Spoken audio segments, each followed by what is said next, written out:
We had a vacuuming video hit 1 million views, and so all of my siblings at home were dancing to Lil Wayne and Millie and sent a video out. From Grindstone Media, this is Nebraska Made, a narrative journey through the lives of Nebraska's most inspiring business leaders. We unpack the intimate details of how our guests navigated obstacles and built their companies in pursuit of the good life. I'm JT Martin, and today we hear from Jake Kenney, the owner of a carpet cleaning service in Omaha who became an unexpected social media sensation in just a matter of a few months.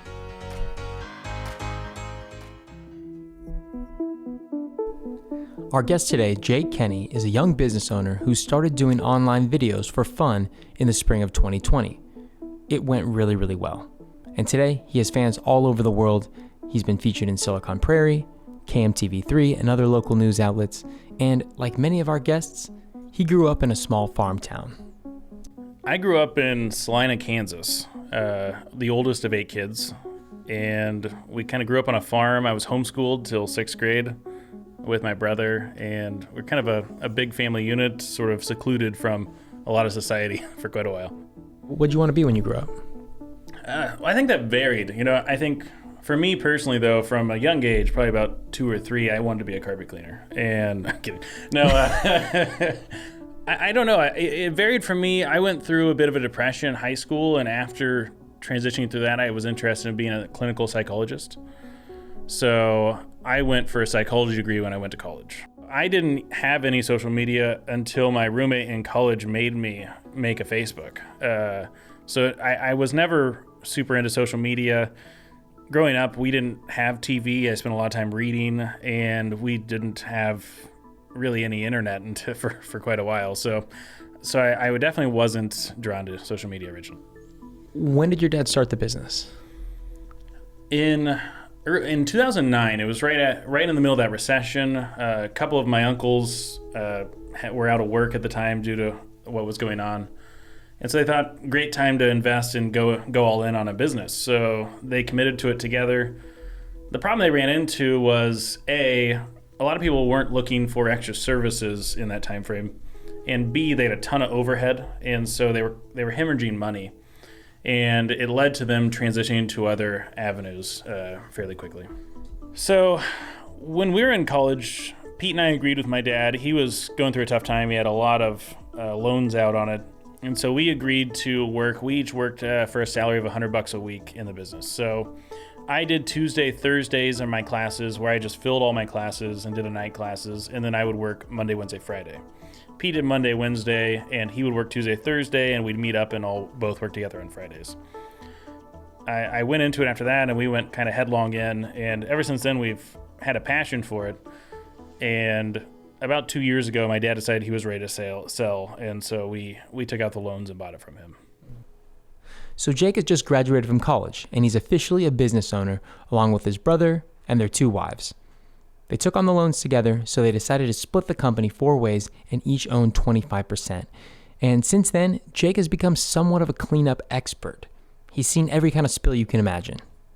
What was the worst carpet stain that you've ever seen that someone called you to fix? I've been called to a couple of murder scenes that I had to turn down, sort of.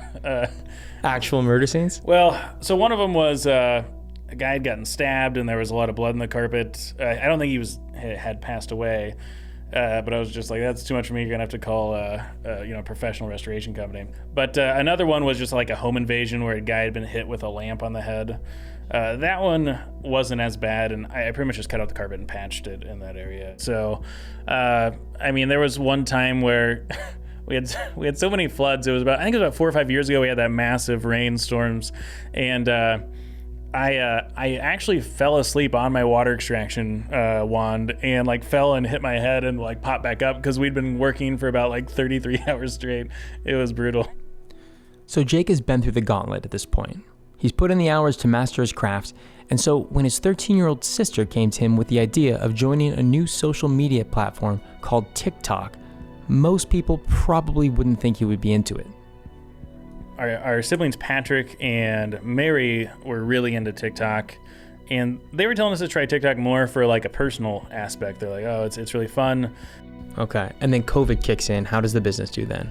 We probably lost about 20, we were probably 20%-ish down for a while in the springtime compared. And usually we grow year over year. So for us to be down was a even more significant drop. Pete and I were talking about things to do. Our business had been reduced with the pandemic. And so we're like, what can we do in some of our free time? And we just talked about building social media. And so he started TikTok and did a couple slideshows that got 10,000 views. And it was just before and after slideshows. And at the time we were blown away. We couldn't believe it. Okay, time out. TikTok 101 really quick. So TikTok is an app for making and sharing short form videos.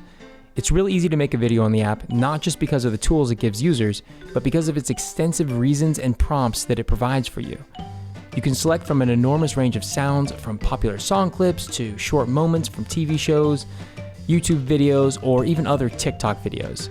You can join dare-like challenges, or participate in a dance meme, or just make jokes, or you can just make fun of all these things. There are, however, a few stigmas to the app. One of them being that it serves the lowest form of the attention economy and is turning our youth into mindless zombies. But it does a lot of good too. There's a lot of uplifting content and knowledge sharing that goes on the app, and policymakers are constantly striving to make the app safer and a more positive experience. Were you addicted the first time you saw that 10,000 views? No, it was it was actually a really silly video I made to the Mission Impossible music, where my hands are like moving really fast, like Tom Cruise. It got like 250,000 views, and for us, we couldn't believe it. So that was definitely when we started taking it much more seriously. What was the response when it happened? Did everyone run in the room? Yeah, well, Pete and I were pretty excited, and some of our younger siblings. I think the biggest response was when we had a vacuuming video. In hindsight, a terrible video. It hit 1 million views, and so all of my siblings at home, like there's like 5 or 6 of them, were dancing to Lil Wayne and Millie and sent a video out. Like, so it was pretty funny. And I originally started the videos because we were just doing sort of carpet cleaning related videos, and then I saw people giving just terrible advice on TikTok to people. They were just dumping Dawn dish soap directly on their stain and scrubbing it. Like, the amount of foam, I'm like, that is never coming out of your carpet. Please stop that. So I didn't really want to get into stain work, but I was just like, please dilute it. Like a half teaspoon per 2 cups at most, or it'll never come out. And then after that, people would start asking me, how do you remove glitter from your carpet? Or how do you remove Play-Doh? Or anything else under the sun that I've ever had in my house. So Jake started making videos in March of 2020. Fast forward to today, and he's developed a cult following of over 2 million fans. He's posted about 100 videos total, and for whatever reason, people go crazy for his content, and it's snowballing.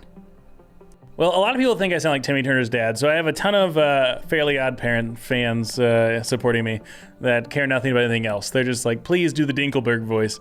Oh, Timmy, that Fairly Odd Parents voice. And then I have a ton of people that comment. They're like, I don't even have carpets. I just find your videos so satisfying. And I tell them they're the real MVP. But yeah, then there are a lot of people that actually want help getting stains out of their carpet. And they're very aggressive about it. It's been fascinating to me, the extreme passion people have for watching someone pour stuff on their carpet.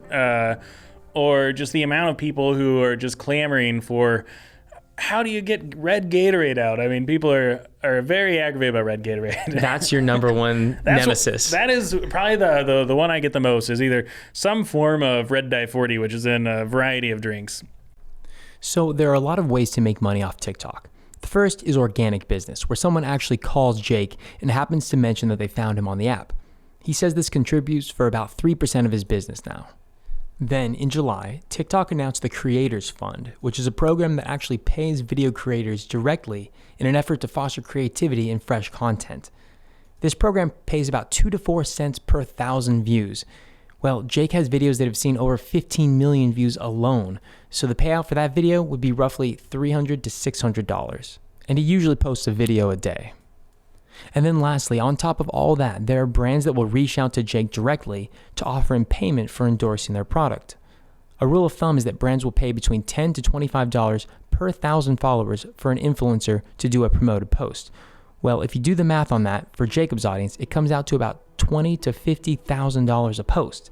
And since Jacob's audience is so specific, it makes him the perfect fit for one of the most iconic vacuum brands in the world to do business with him, Hoover Vacuums. That's right, he's working on endorsement deals with Hoover that could mean big money for his business. So your first video hits 1 million. Mm-hmm. Do you start to see any correlation between TikTok and the business at this point? Not right away. The nice thing is the FYP is based on your location, so you do have some local growth there just organically, which is really nice. But it wasn't until we started really blowing up that we started getting calls from TikTok. And I think part of that is there's a stigma involved with TikTok, and I don't know if it's because it's seen as a children's app or if it's because of all the ban issues and the privacy issues. But there's a stigma with calling. When people call from TikTok, they don't like to say they found us on TikTok most of the time. So that's why we've been trying our recent videos to mention when we're doing a job from TikTok to sort of normalize it. But I think as we continue to work on our brand, we can have a higher turnover of people who see us on TikTok. But we have a lot to get better at as far as promoting our business still. It's an interesting combo between entertaining the masses worldwide and also promoting your business locally. There's sort of almost two different crowds there. Where do you see this TikTok account going? Could you monetize it in other ways? Yeah, we did one promoted post, but I've turned pretty much all of the offers down. I did one just to see what it would be like to try an ad, but the problem is most of them I just don't feel like provide a ton of value to my followers. But we have the creator fund for TikTok now. We are in that, so we do get paid from that now. The pay per views does seem to scale based on length of view time and what type of video you're doing.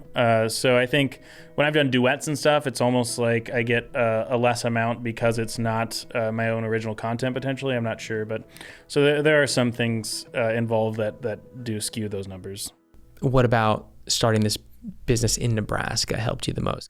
Well, the thing I love about Nebraska is even in Omaha, which is a very large city, you get that small town feel.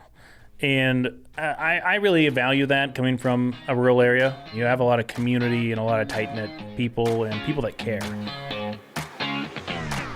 Today, Jake has over 2.4 million followers and more than 50 million total video views. He says that he's enjoying the publicity and he hopes to grow his family's business alongside his TikTok following for years to come. I'm JT Martin, and this has been a Grindstone production.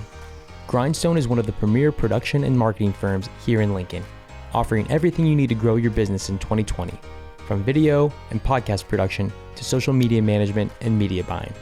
You can learn more by visiting grindstoneagency.com. It is amazing the amount of different characters people think I am. Like, I have some people who think I sound like Kermit the Frog when I get my high voice, though. So it's been an interesting mix. People will be arguing in my comments. They'll be like, he sounds like Kermit the Frog. No, he doesn't. He sounds like the dad off Fairly Odd Parents.